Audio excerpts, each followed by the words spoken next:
ان هو فيه دواير دايره كده. ايه دواير دايره كده؟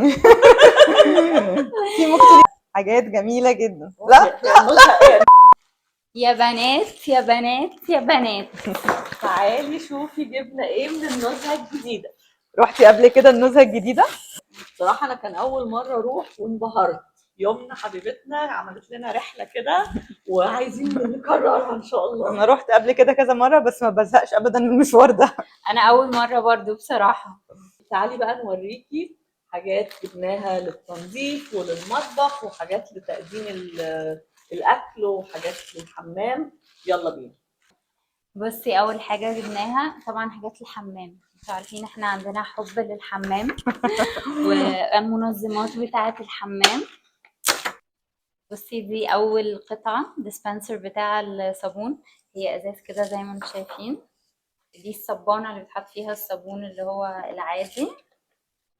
ودي كوبايه عشان مثلا نحط فيها فرشه الاسنان او حاجه كده. عجبنا قوي ان هي مضلعه، يعني الفينش ده عجبنا قوي. وعلى فكره كان في خامات تانية كتير، كان في خامات فخار، وكان في خامات ميتال معدن ذهبي، وكان في فضي، كان في كتير جدا. بس احنا المره دي فضلنا الازاز. فضلنا الاسود هنا. الاسود كمان دايما بيدي شياكه.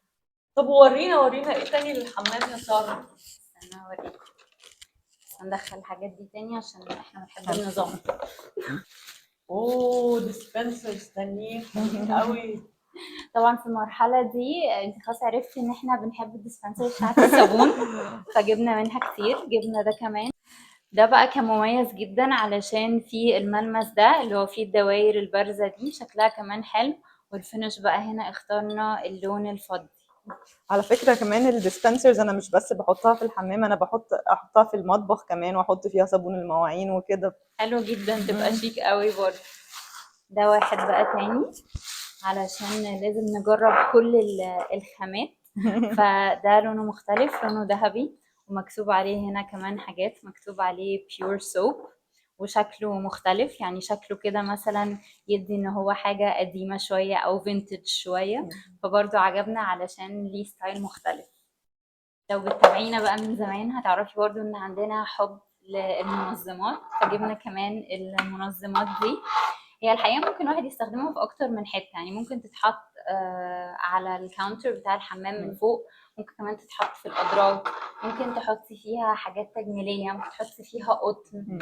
وهكذا كل واحد بقى إيه يشوف بيحب ينظم حاجاته إزاي. وأكيد في الفيديوهات الجاية هنوريهم احنا استعملناهم إزاي، صح؟ وكان في منها كمان واحد جميل عليه اوتلاين ذهبي كده من فوق، في منه برضو اشكال والوان كتيره. صح. انت يا هدى جبتي حاجات كده شبه كده تنظيم للمطبخ وحاجات تانية للمطبخ. فرجينا ماشي. دايما بنجيب حاجات كتيره جدا للمطبخ، تعالي نوريكي. ده للناس اللي بتحب الروقان زيي، هو ديسبنسر للبيض. خليني روقان فعلا يا هدى جدا. هو ميزته بالنسبه لي انه هياخد مكان اقل في الثلاجه وهيطلع البيض واحده بواحده يعني. يعني نرص البيض هنا مثلا. ايوه بصي زي في الصوره كده بيترص وبعدين تاخدي واحده واللي بعدها بتطلع وهكذا. يعني دورين. ايوه بالظبط. وميزته انه هياخد حته صغيره جدا في الثلاجه. ده بقى ست هيعجب اي حد غاوي بيكنج وطبيخ زيي. هو ست كده للميجرينج كابس. شكله جميل قوي، عجبنا فيه. الله، لونها حلو قوي. عجبني قوي الكومبينيشن الخشب مع الذهبي. ايوه تحفه. ده لو عندي هزوق بيه اصلا، هروح استعمله. ايوه هو على فكره ممكن يتحط على الحيطه كده كديكور كمان يعني. حلو قوي. ومكتوب عليه مكتوب عليه يعني ده مثلا مكتوب عليه 1 تيبل سبون وكده. تحفه ما شاء الله. مبروك يا هدى. شكرا. اوكي ده المطبخ عندي قوي. طب روحي يا ساره هاتي هقولك على المكان اللي جبته منه. وبمناسبة الطبيخ طبعا الزبدة أساسية، فجبنا طبق للزبدة بيتحط فيه الزبدة بحيث تبقى سهلة إن احنا ناخد منها على طول، وفي نفس الوقت شكله جميل. معلش الفضول يا هدى. لا خدي راحتك. هو خشب كده من تحت والغطا بتاعه إزاز. تحفه. وبعدين الخشب لايق على الخشب بتاع معالق اللي هي ايوه صح. دي بقى عجبتنا قوي من ناحيه انها عمليه وفي نفس الوقت شكلها جميل. هي زي ازازه كده صغيره للميه، والغطا بتاعها بقى عبارة عن الكوباية اللي بنشرب فيها المية. فدي عجبتني قوي، ممكن تتحط مثلا على الكومود، يبقى الواحد لو عايز يشرب بالليل يجيبها، ممكن أيوة. نحط فيها مية ونحطها تسقع في التلاجة كده يعني. بس بصراحة اللي شدني ليها انها شكلها كيوت قوي وجميل. حلو قوي النقوشات اللي فيها ايوه. كمان. ده بقى طبق تقديم عجبنا، هو مكتوب عليه فروت بلاتر بس ممكن يتحط عليه الحقيقة اي حاجة عايزين نقدمها بشكل جميل. لفت نظرنا قوي الحجم بتاعه، انه حلو اوفل فعلا. كده جميل مظبوط. وصغير، مش زي صغير. مش زي السيرفينج بلاترز الكبيرة. اخر حاجة بقى ليها علاقة بالمطبخ، الطاسات دي اللي عجبني فيها ان شكلها جميل وينفع نطبخ فيها وفي نفس الوقت نقدم فيها، وبما ان شكلها كده شرقي او اورينتال شوية ممكن نعمل فيها مثلا عزومة فطار، بيض بالبسطرمة كده نطبخ كبدة. فيها. ايوه كبدة مثلا، الحاجات اللي كلنا بنحبها دي، ونقدم فيهم زي ما هم كده، عشان انا كومبينيشن الذهبي مع الفضي دايما بيغريني بصراحة.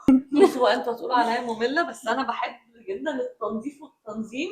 ورينا. فهوريكم الحاجات اللي جبتها اللي ليها علاقه بالموضوع. هي حاجات مهمة جدا على فكرة. اول حاجه قمه الملل، فرشه التواليت. بس يا جماعه فيها حاجه مختلفه. بصوا، اولا هي شكلها حلو وحيادي والوان حياديه، بس تاني حاجه الفرش بتاعتها سيليكون، ايه ده؟ مش فرشه عاديه، مش زي اللي هي الشعريات العادية بالظبط. دي. انا بالظبط. حاسة فانا حسيت ان هي من اولا حسيت انها هتنضف احسن لانها مم. تبقى اجمد. لا وهتتنضف ونظافتها هي اصلا اسهل. بالظبط، صح صح تبقى أحسن. صح. وبعدين بصوا، دي حاجه بقى ما بلاقيهاش في اي حته، ليفه مواعين. هي مصنوعه من انسجه طبيعيه، بس مش ده المهم عندي. برضو حاجه تانية، انا بحب جدا الالوان الحياديه زي ما انتم عارفين. ايوه دي حقيقة. حتى في دي حقيقة. في المواعين. أيوة. فانا ببقى عايزه، مش عايزاها مثلا تبقى خضراء وزرقاء أيوة، وكده. أيوة. فاول ما شفت دي صح، حاجه صغيره صح. قوي بس بسطتني. ايوه ولفت نظري. هي لونها وريني حلو. الملمس بتاعها كده. هتنضف. انا بالفعل آه. جربتها ونضفت فيها كويس. ناحية سوفت وناحية ناشفة بالظبط، شوية، بالظبط. لو عايزة تنضفي حاجة. عجبني شكلها في لا حلوة قوي. شكلها حلو فعلا. وبعدين مش هتصدقوا ان انا بوريكم مقشات. بس بصوا يا جماعه، دي مش اي مقشات، دي مختلفه. المقشه دي انا دورت عليها كتير. ليه بقى؟ والمقشه على الارض، الايد بتاعتها جايه بانجل كده. ايوه صح. الايد بتاعتها جايه بزاويه كده. فدي هتسهل، حاسه ان هي هتسهل جدا في التنظيف. تبقى وعلى مريحة فكرة في الاستخدام. دورت عليها كتير وسبحان الله لقيتها فين؟ في النص. ودي مقشه وجاروف. مقشه وجاروف بس برضه مختلفين، عشان بصوا بزاويه ازاي يسهلوا الاستخدام. والجاروف ايده طويله جدا ويسهل عليكي تدخلي تحت الحاجات. تدخلي مثلا تحت كنبه، تحت مكتب. ايوه الاماكن الصعب الوصول ليها دي. لا وهم نفسهم تخزينهم سهل، مش هياخدوا مكان كبير. ايوه صح. عجبني قوي التفاصيل دي، عجبني التفكير في التفاصيل. اول مره اشوف الشكل ده اللي هو واخد أيوة. انجل كده، بس فكرته حلوه قوي. فكرته حلوه فعلا. واخر حاجه فوط التنظيف، الوان مختلفه طبعا، الوان حياديه وشكلهم حلو. يعني فوط التنظيف حلوه فعلا، بيبقى شكلها كده حاجه، اي حاجه كده هنرميها وخلاص. بس بصوا من ناحيه مخططه ومن ناحيه فيها النقشه المختلفه دي، شكلها ظريف. ليه حتى واحنا بننظف ما نبقاش مستمتعين بحاجه شكلها ظريف؟ حلوين حلوين يا ريم. وبس ده اللي جبناه من النزهه.